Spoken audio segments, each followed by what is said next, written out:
अस्सलाम वालेकुम नाजरीन। पिछली किस्त में आपने देखा कि कुछ सल्जूक सिपाही उस्मान के करीब पहुंच गए थे, लेकिन एक आदमी ने आकर उन तीनों को गिरा दिया था और उस्मान की मुश्किल आसान कर दी थी।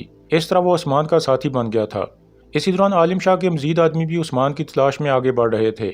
इस किस्त के आगाज़ में गुंदुज सोगत में आलिम शाह को कह रहा था, क्या उस्मान कोई गद्दार है जो उसकी मदद करने वाले का सर काटा जाएगा? क्या ये ठीक है वज़ीर आलिम शाह? आलिम शाह कहता है, यह ठीक है गुंदो साहब, उसने फरार होकर इल्ज़ामात कबूल कर लिए हैं। क्या सुल्तान के फरमान के खिलाफ अमल करना गद्दारी नहीं है? तुम अर्तुल गाजी के बेटे हो, तुम्हारी तरजीह उस्मान है या कबीला? गुंदुज जवाब देता है, कबीला।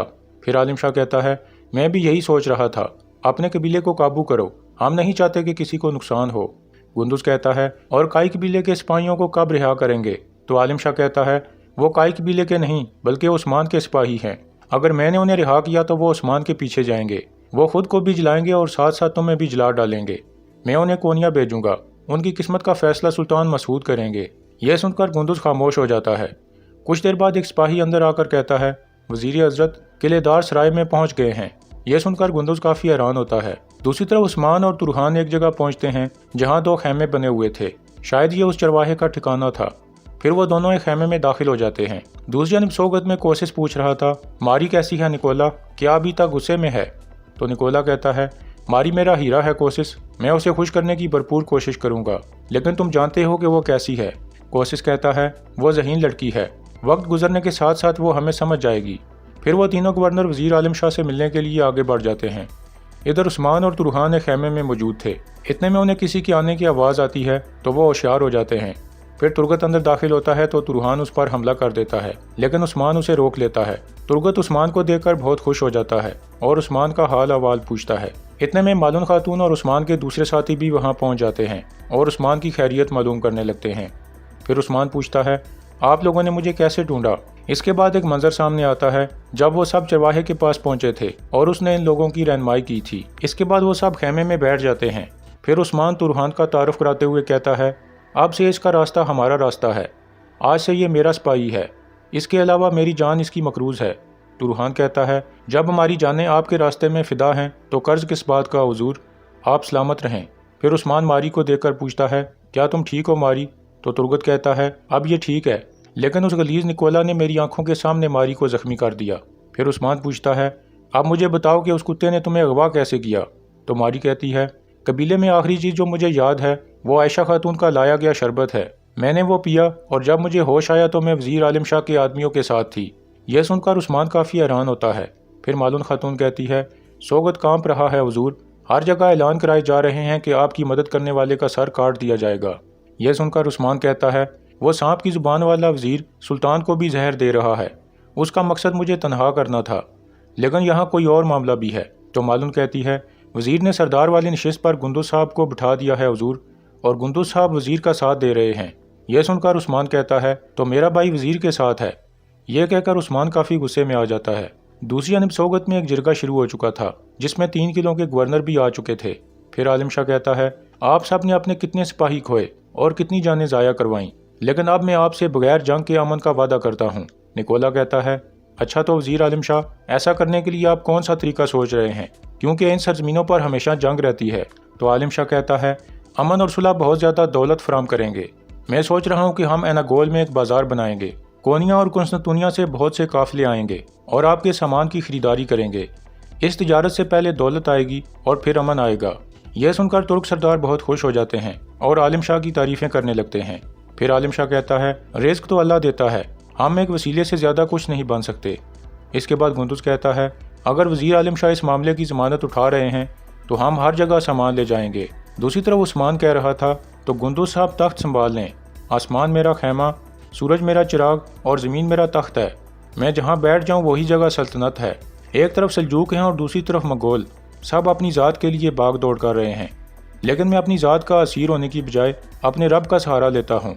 मेरा दावा तख्त का दावा नहीं है, बल्कि मेरा दावा मोहब्बत की दावत है और सारे जहान में अल्लाह का नाम फैलाना है। फिर उस्मान कहता है, अगर मेरा भाई मेरे दावे को उठाने में मुझसे ज़्यादा माहिर है तो उसे उठा ले, लेकिन अगर वो मकसद से हटा, अपनी ज़ात के आगे शिकस्त खा बैठा और मेरी पीठ में खंजर घोंपने की कोशिश की तो उस वक्त मैं उसे भाई नहीं कहूँगा और जो ज़रूरी हुआ वो करूँगा। फिर तुर्गत कहता है, उस्मान साहब, एक बात ज़ुबान पर है लेकिन कहना मुश्किल लग रहा है, ظاہر ہے کہ ماری کو گندز نے ہی نکولا کے حوالے کیا تھا اور اس بات کا حساب لیے بغیر میں آرام سے نہیں بیٹھ سکتا۔ تو عثمان کہتا ہے میں نے کہا ہے جو ضروری ہوا وہ کروں گا ترگت صاحب، آج تک کسی ناانصافی کو بے حساب نہیں چھوڑا اور حق کو ثابت کرنے کے لیے اپنے چچا تک کی گردن کاٹ دی، انصاف کے لیے میں اپنے بھائی کا سر کاٹنے سے بھی نہیں کتراؤں گا۔ یہ سن کر ترگت کہتا ہے آپ کا شکریہ۔ پھر مالون خاتون کہتی ہے میرے پاس ایک اور خبر ہے حضور، آپ کے سپاہی، ان پر مقدمہ چلانے کے لیے کل انہیں کونیا بھیجا جائے گا۔ عثمان کہتا ہے تو پھر پہلے ہم سپاہیوں کو آزاد کرائیں گے، ہم سوگت جائیں گے اور وزیر کی موجودگی میں اپنے سپاہیوں کو حاصل کریں گے، ایسا کر کے ہم اس وزیر کا اعتبار خاک میں ملا دیں گے۔ یہ کہہ کر عثمان اور باقی سب کھڑے ہو جاتے ہیں۔ پھر عثمان کہتا ہے مالون تم محترم شیخ کے پاس جاؤ، انہیں کہو کہ وہ وزیر کا دھیان بٹانے کی کوشش کریں تاکہ وزیر کو لگے کہ سارا سوگت اس کا تابع ہو چکا ہے۔ اسی دوران ہم سپاہیوں کو زندان سے نکال لیں گے۔ اور آئی گل تم قبیلے جاؤ، گندز بھائی اور عائشہ خاتون پر نظر رکھو، قبیلے میں جو بھی ہو رہا ہے میں سب جاننا چاہتا ہوں۔ پھر عثمان کو مرال ابدال کو کہتا ہے آپ جا کر کوسس کو خبر کریں کہ اس کی بہن ہمارے پاس ہے اور محفوظ ہاتھوں میں ہے۔ نکولا نے جو کچھ ماری کے ساتھ کیا وہ ضرور اس کا انتقام لینا چاہے گا۔ جب ہمارا دشمن ایک ہے تو کوسس ہمارے ساتھ چلنا پسند کرے گا۔ دوسری جانب عالم شاہ کہہ رہا تھا اگر تجارتی راستوں کی حفاظت کو یقینی بنایا جائے اور بازار کے لیے مخصوص جگہ مقرر کر دی جائے تو پھر سب لوگ زیادہ سے زیادہ مضبوط اور امیر ہو سکتے ہیں۔ یہ سن کر کوسس کہتا ہے جہاں تک مجھے سمجھ آئی ہے ہمارا دوست نکولا ہم سے زیادہ طاقتور اور امیر ہو جائے گا۔ آپ ارمن کایا اور بلیجے قلعے کی بجائے صرف ایناگول میں ہی کیوں بازار بنانا چاہتے ہیں؟ تو عالم شاہ کہتا ہے صرف ایناگول میں نہیں بلکہ 1 مہینہ سوگت اور 1 مہینہ ایناگول کے لیے۔ اگر نکولا قربانی دینے کے لیے تیار ہو تو ہم ہرمن کایا اور بلیجے قلعے میں بھی بازار لگا سکتے ہیں۔ اب اس سے زیادہ بحث کا وقت نہیں ہے بلکہ عمل کرنے کا وقت ہے۔ اب نظام کی بحالی کے لیے کام شروع کرنا ہوگا۔ اس کے بعد جرگہ ختم ہو جاتا ہے اور سب لوگ وہاں سے جانے لگتے ہیں۔ ان کے جانے کے بعد گندز کہتا ہے جب ان قلعے داروں کو پتہ چلا کہ بازار ایناگول میں لگنے والا ہے تو ایسے یہاں بھاگے چلے آئے جیسا کتا ہڈی کے پیچھے بھاگتا ہے۔ تو عالم شاہ کہتا ہے مگر یہاں صرف ایک گڈی نہیں ہے گندز صاحب، عنقریب یہ لوگ ایک دوسرے کے ٹکڑے ٹکڑے کر دیں گے، ہم لوگ تلوار اٹھائے بغیر ان کافروں کو اندر سے کمزور کر دیں گے۔ منگول بھی ہمارے پیچھے ہیں، پہلے ہم ان لوگوں سے نمٹ لیں، اس کے بعد ہم سب دشمن کے خلاف متحد ہو جائیں گے۔ گندز کہتا ہے انشاءاللہ۔ اتنے میں استاد داؤد کہتا ہے کیا آپ نے اصل سوال پوچھ لیا گندز صاحب، لوہے کی کان کا مستقبل کیا ہوگا؟ گندز سوچ میں پڑ جاتا ہے اور پھر عالم شاہ کو کہتا ہے میں نے سنا ہے کہ لوہے کی کان اب سلجوقوں کے قبضے میں ہے۔ تو عالم شاہ کہتا ہے وہ کان اس ہنگامے کا نتیجہ ہے جو عثمان نے پیدا کیا، ہم اسے نکولا کے حوالے نہیں کریں گے، آپ اس بات پر خوش ہو جائیں، اب نظام عالم سلجوق حکومت کے ہاتھ میں ہے۔ گندز کہتا ہے بہت شکریہ، تو پھر ہمیں اجازت دیجیے۔ یہ کہہ کر گندز چلا جاتا ہے۔